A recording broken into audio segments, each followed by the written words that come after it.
श्रीमद् भागवत गीता और जिंदगी। प्रस्तुति 23। अध्याय 2। शिक्षा पाई या ज्ञान।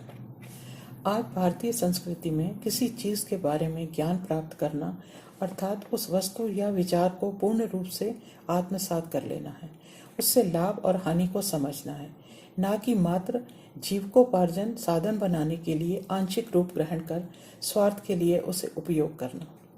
पूर्व काल में जब गुरुकुलों की संस्थापना हुई थी तो वहां शिक्षा प्राप्त करने वाले प्रत्येक स्नातक को विषय विशेष के साथ साथ मानवता की भी शिक्षा दी जाती थी, जिससे समाज और देश का भी उत्थान हो सके और समाज में परिवार में सभी लोग मिलजुल कर रह सकें।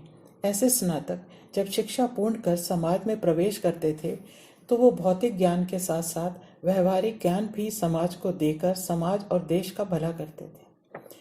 After their scholastic or professional training, therefore they walked into the world knowing perfectly well where to place themselves in the scheme of things in life.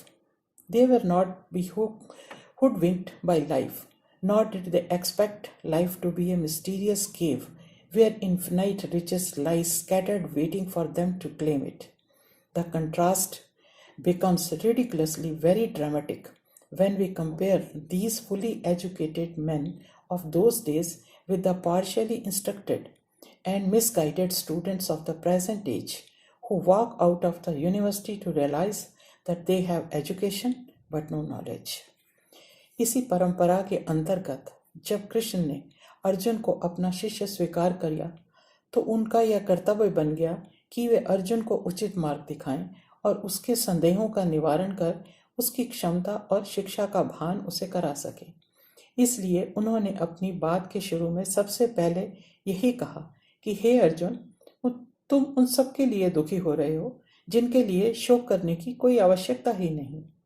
Drona और भीम वही कर रहे हैं जो उनका कर्तव्य है। वे अपने अपने कर्म क्षेत्र में इसी कारण जाने जाते हैं और इसीलिए वे महान भी कहे जाते हैं। उनके ज्ञान और वीरता की बराबरी करने वाला दूसरा कोई उदाहरण मिलना कठिन है। इसी कारण वे संबंध विशेष या परिवार में अपना स्थान भी उच्च स्तर पर रखते हैं। भीष्म को आदर सम्मान उनकी आयु या वीरता के कारण नहीं मिला। वे सभ्यता और संस्कृति के आधार पर धर्म का पालन करते हैं। युद्ध में वे जिस स्थान पर खड़े हैं वे अपना कर्तव्य पालन के कारण ही खड़े हैं। हर समस्या या परिस्थिति को देखने का अपना एक दृष्टिकोण होता है और यह भी आवश्यक नहीं कि प्रत्येक व्यक्ति उस विषय को ही दृष्टिकोण से जांचे परखे। संभव है जो परिस्थितियां हमारे सामने आ खड़ी हुई हैं हम उन्हें वैसा ही देखें जैसा वो दिख रही हैं, पर जब हम उसे अपनी बुद्धि और विवेक से देखेंगे तो निश्चित ही हमारी सोच बदल जाएगी। उदाहरण के लिए जब एक स्त्री अमुक व्यक्ति की माँ होती है तो वो उसके विचारों में माँ ही रहती है। उसका उस स्त्री के प्रति व्यवहार पुत्रवत ही रहता है। उसका मान सम्मान भी वो उसी तरह से करता है जैसा कि एक पुत्र को करना चाहिए। दूसरी ओर परिवार के अन्य सदस्यों के लिए वह स्त्री किसी की पत्नी, बहन, बहू, भाभी, दायमा किसी भी रूप में हो सकती है। इन सब रिश्तों का निर्वाह वह एक ही घर में रहकर एक ही परिवार के सदस्यों के साथ करती है। यह एक विवेकपूर्ण और धर्मानुकूल स्थिति है या इसे सामाजिक व्यवस्था भी कहा जा सकता है। हमारी शारीरिक उपस्थिति, हमारा बौद्धिक स्वरूप, हमारा विवेचनात्मक ज्ञान एक ही स्थान पर रहकर भिन्न भिन्न तरह से काम करता है। इसलिए हमारे विचारों में प्रत्येक परिस्थिति के अंतर्गत उचित अनुचित का ज्ञान होना आवश्यक है। कभी कभी हालात संस्कारों के विपरीत आ खड़े होते हैं। ऐसे में ज्ञान का संज्ञाहीन होना कोई बड़ी बात नहीं, यह स्वाभाविक प्रतिक्रिया है। और यदि ऐसे में कोई सही निर्णय लेने योग्य ना हो तो उसे किसी योग्य व्यक्ति से परामर्श करना चाहिए, जैसा कि अर्जुन ने किया। उस समय कुरुक्षेत्र में जो सबसे अधिक शांत चित्त थे तो वे थे कृष्ण। बाकी सब योद्धा युद्ध के लिए अधीर थे। संशय में तो केवल अर्जुन ही था और वो ही पांडवों का सेनापति था। इसलिए अर्जुन ने श्री कृष्ण की शरण ली। अर्जुन अपने परिवार के उन महानुभावों के पास नहीं गए जिनके कारण उनके मन में अनुराग उत्पन्न हुआ, जिनसे युद्ध करना उन्हें पाप लगा।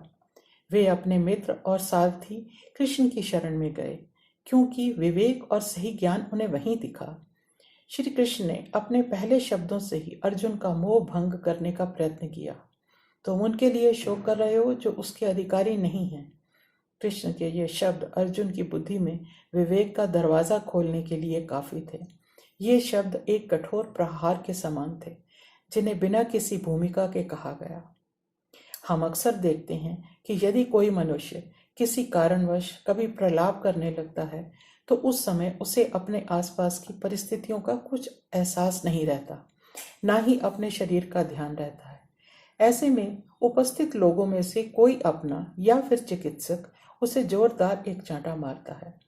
यह प्रहार कष्ट या दंड देने के लिए नहीं किया जाता, अपितु इससे विचारों के प्रलाप का वो प्रवाह थम जाता है और उस व्यक्ति को अपने आसपास के हालात का एहसास हो जाता है, मानो वो किसी स्वप्न से जागा हो। यही प्रयोग श्री कृष्ण ने अपने शब्दों द्वारा अर्जुन पर किया। धन्यवाद। नीरव सिंह।